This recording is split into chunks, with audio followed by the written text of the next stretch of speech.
స్వాగతం. ఒక నాయకుడితో ఉంటూ వేరే నాయకుడితో పని చేయించుకోవడం మీ సంస్కృతి. ప్రజారాజ్యంలో మెజార్టీ తెస్తే మొన్న ఎన్నికల్లో ఎందుకు మెజార్టీ రాలేదు? వైసీపీ నాయకుడు గణేష్ రాజాపై నిప్పులు చెరిగిన టీడీపీ నేత బోదిరెడ్ల సుబ్బారావు. కాకినాడ జిల్లా కిర్లంపొడి రామవరం నుంచి మెజార్టీ రావడానికి కారణం తానేనని చెప్పుతున్న రావుల గణేష్ రాజా మొన్న జరిగిన సార్వత్రిక ఎన్నికల్లో వైసీపీకి ఎందుకు మెజార్టీ తేలేకపోయావని కాకినాడ జిల్లా తెలుగు యువత అధికార ప్రతినిధి Jaggampeta market committee director Bodireddla Subbarao media మిత్రులందరికీ కూడా నమస్కారం తెలియజేసుకుంటూ, మరి నిన్న ఏదైతే వైఎస్ఆర్ కాంగ్రెస్ పార్టీ నాయకులు మా మీద చేసినటువంటి ఆరోపణలు ఏవైతే ఉన్నాయో దాని మీద వివరణ ఇవ్వడం జరుగుతుంది. అలాగే ఆయన కొన్ని అంశాలు చెప్పాడు. ఇంకా ప్రతిసారి చెప్పిన స్థాయి అంటున్నా, స్థాయి గురించి అతని స్థాయి ఏటో నా స్థాయి ఏటో నేను మాట్లాడిన దానికి స్పందించినటువంటి ఆ నాయకుడే మా స్థాయి ఏటో గుర్తు చేశాడు. ఇకపోతే పోలవరం పుష్కర్కే దాదాపుగా 14 ఎకరాలు ఎంతో మేము త్యాగం చేసాం మా గ్రామం తరపు నుంచి అని చెప్పాడు. అంటే రామవరం రాజా ఒకడే ఇచ్చాడా పుష్కర్కి పోలవరానికనే? లేకపోతే మొత్తం ప్రతి గ్రామం నుంచి ఆ కెనాల్ ఎలాగైతే వెళ్ళిందో అందరూ ఇచ్చారా? ప్రభుత్వ నామ్స్ ప్రకారం మా గ్రామంలో ఇవ్వడం జరిగింది, నాది కూడా కొంత భూమి పోవడం జరిగింది. అలాగే ప్రతి విలేజ్ లోని ఎవరైతే కరెక్ట్ అయ్యిందో అంత భూమి పోయింది. ఆ రోజు 3,50,000 అంత వచ్చింది. 3 లక్షలు 2,80,000 ఎంతో కానీ వచ్చింది. ఆ రోజు ల్యాండ్ కూడా తక్కువే. మరి నేనంతా త్యాగం చేశాను పాపం రైతులందరికైనా చెప్తున్నాడు. అంటే ఇచ్చాను, మళ్ళీ దాన్ని నేను ఆక్రమించుకుంటాను, అక్కడ ఎవరో సోదరులు ఉంటే వాళ్ళందరినీ ఖాళీ చేయించి అది నేను ఆక్రమించుకుంటాను అని చెప్పేసి కూడా అతనే ఆ మాటలోనే తెలిసిపోయింది. ల్యాండ్ ఇచ్చాను, మళ్ళీ నేను దాని మీద మసులుతానండి. ఇక 2009-14లో మా గ్రామంలో ప్రజారాజ్యం పార్టీకి చిరంజీవి మీద ఉన్నటువంటి అభిమానంతో 1000 ఎంతో మెజార్టీ వచ్చిందన్నాడు. అంటే ఒక్కడే ఉన్నాడు అప్పుడు. మరి ఇదేమనాలా? 420 అనాలా, సన్నస్ అనాలా? ఇది చెప్పలేదా నీకు? ఇకపోతే మీ ప్రభుత్వంలో మీ నాయకుడు గొప్పగా రోజుల్లో 2,250 రూపాయలు పెంచేనన్నప్పుడు ఈ గ్రామంలో పండగ మామూలు అని చెప్పేసి 50 రూపాయలు తీసుకుంటాం. వాస్తవా అవాస్తవమా? ఇది కూడా వీడియోలో పెడతాను.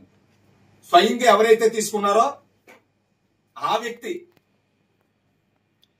ఏదో పండగ మొబైల్ ఎత్తున్నారు, అలా సంతోషం పొంది ఎత్తున్నారంటే ఒప్పుకున్నటువంటి సందర్భం ఆ రోజుల్లో. దీన్ని ఏమనాలి? రాజా నీకు తెలియలేదా? ఇది కూడా తెలుసుకో ఒకసారి. మీరేం చేశారని కూడా వాళ్ళని అడగండి. గత ప్రభుత్వ హయాంలో ఆ రోజు చెప్పాను, ఇసుక అనేటువంటి ఒక్క ట్రాక్టర్ కూడా బయటకు తోలినటువంటి పరిస్థితి ఆ రోజుల్లో. ఈ రోజు నిర్భయంగా ఆ పార్టీ ఈ పార్టీ అని లేకుండా ప్రతి ఒక్కరూ కూడా ఇసుక తోలుకుంటున్నారు. ఇక్కడ ఉన్నటువంటి ట్రాక్టర్ ఓనర్స్ కూడా ఉన్నారు. మా ప్రభుత్వంలో అందరూ బ్రతకాలనే అంశం. మరి గతంలో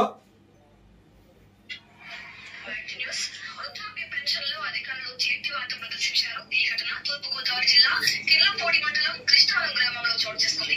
వృద్ధులకు ఇచ్చే 2,200 కింద 50 రూపాయలు పంచాయతీ అధికారి వసూలు చేస్తున్నాడు. దీంతో వృద్ధులు పంచాయతీ అధికారిపై తీవ్ర ఆగ్రహం వ్యక్తం చేస్తున్నారు.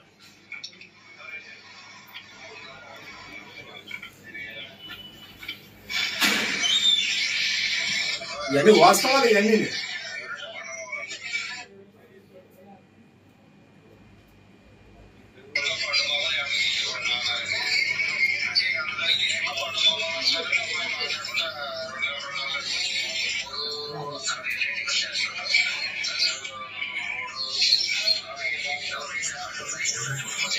గుమస్తా, పంచాయతీ గుమస్తా, ఇప్పుడు సర్పంచ్ భర్త ముఖ్య అనుచరుడు స్వయంగా నేను తీసుకున్నానని ఒప్పుకున్నాడు అతను.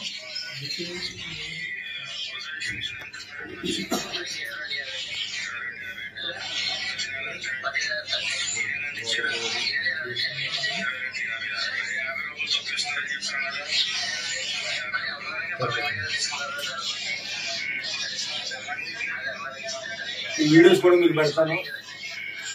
ఇది మీ నాయకులు భాగోతం. మేము ఎక్కడ ఏది తెచ్చినా మా గ్రామంలో గ్రామ అభివృద్ధికి పాటుపడుతున్నాం. మా స్థాయికి సరిపడగా మించి కూడా మా గ్రామాన్ని అభివృద్ధి పదంలో ముందుకు తీసుకెళ్తున్నాం. ఎందుకంటే ప్రజల సహకారంతో.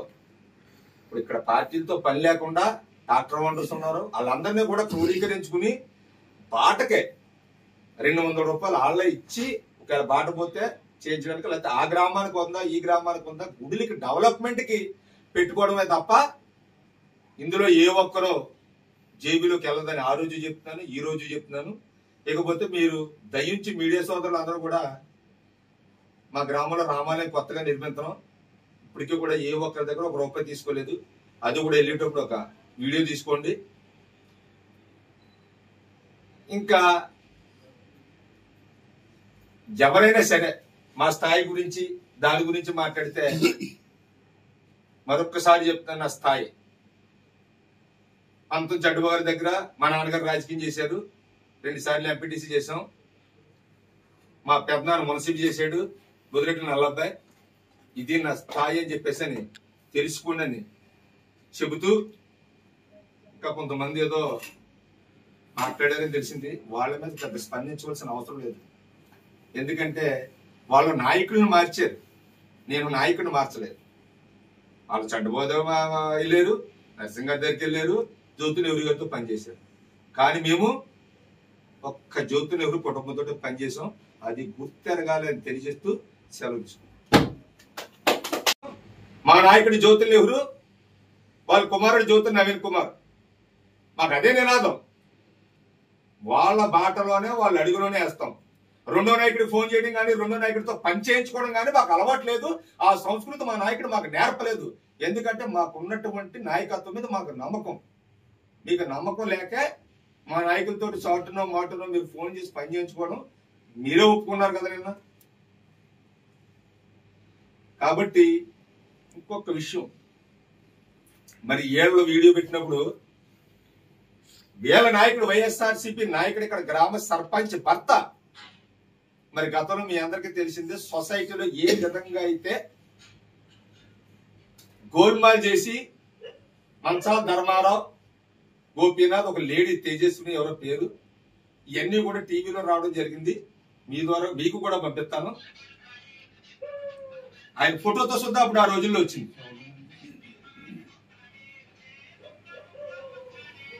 రాజా ఇది కూడా చూడు ఒకసారి, చూస్తే పెట్టి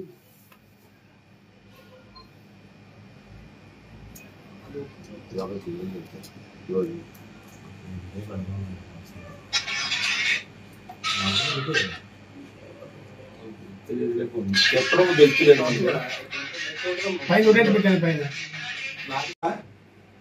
ఆ రోజు వెంకటేశ్వరరావు లేడా, ఇంకా నాయకులు లేరా, సర్పంచులు గటాన్ని? అంటే రాజా ఒకడే చేస్తేనే 1000 వచ్చిందా? మరి మొన్న ఎందుకు రాలేదు? మొన్న 500 పోయింది. మెజార్టీలు గెలుపు ఓటములు అన్నది మన మీద ఆధారపడి ఉండదు. అదొకటి గుర్తేరు కాదు.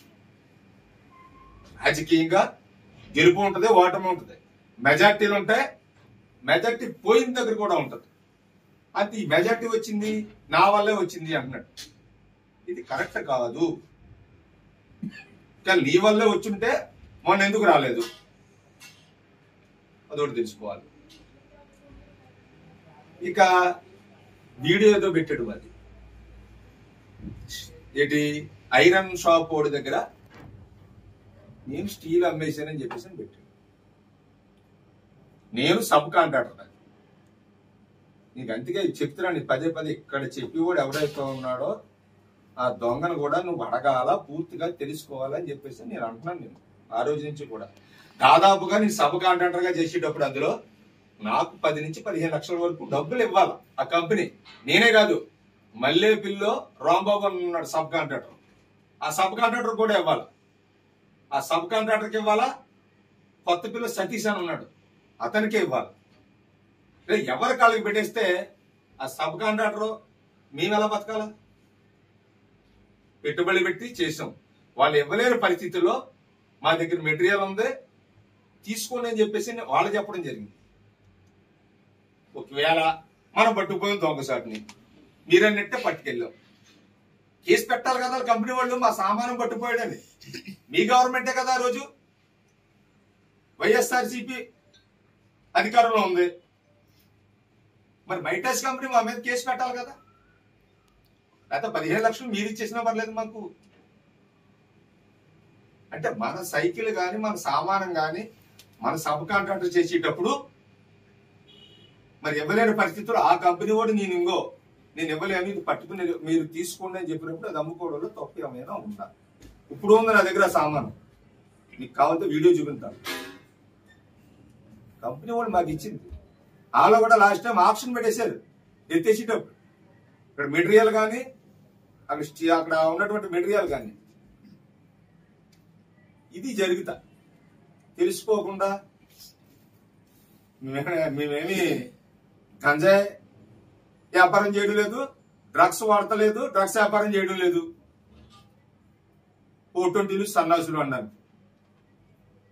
ఒక నాయకుడి దగ్గర ఉంటా వేరే నాయకుడితోటి పని చేయించుకున్నటువంటి వాళ్ళని ఏమంటారో, సన్నాసులు అంటారో, 420 అంటారో అది మీరు ఒకసారి తెలుసుకోండి.